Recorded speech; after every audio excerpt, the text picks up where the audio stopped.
I found out I was pregnant at the same time as my mafia husband's childhood sweetheart Rosa. To protect her baby from being aborted by her parents, my husband claimed her baby as his own. As for mine, he coxed me, saying he will claim only after her baby was born. I confronted him, demanding to know why he would do this to me. His response was cold and unwavering. Claiming her baby as mine was the only way to protect them both. I won't let anything happen to her or the child. In that moment, as I looked at the man I had loved for 10 years, I realized my love for him had died.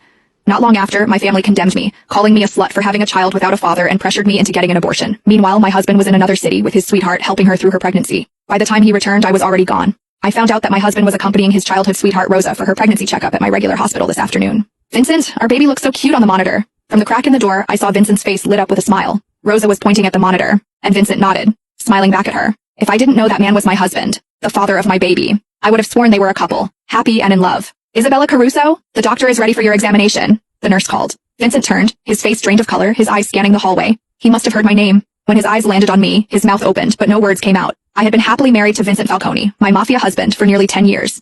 This year, I was finally pregnant with his child. He of all people should know how difficult it is for me to have the baby now. How could he do this to me? I slowly walked toward him, my heart boiling with fury, anger, and the deep sadness of realizing how much I had been lied to. Is that why you told me you couldn't come to my appointment today? I tried to keep my voice steady, but the anger surged, making it impossible to control. Without thinking, I raised my hand and slapped Vincent hard across the face. It was the first time I had ever lashed out at him like this. Yet even after I slapped him, he stood there, silent, avoiding my gaze.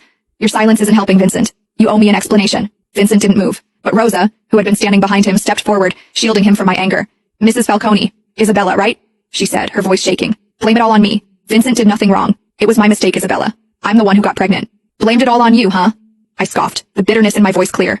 I was a tough woman, but even so, tears streamed down my face. As if my tears had triggered something in him, Vincent finally stepped past Rosa and pulled me into his arms. Don't cry, Isabella. The baby isn't mine, he said, his voice barely above a whisper. I froze. What? But then, Rosa spoke. She winked her innocent big eyes at Vincent. Vincent, didn't you promise to protect my baby by claiming it as your own? Why are you telling her now? Protect her baby? What the hell was going on? I broke free from Vincent's arms and stared at him. What the fuck is happening right now, Vincent? What the hell is she talking about?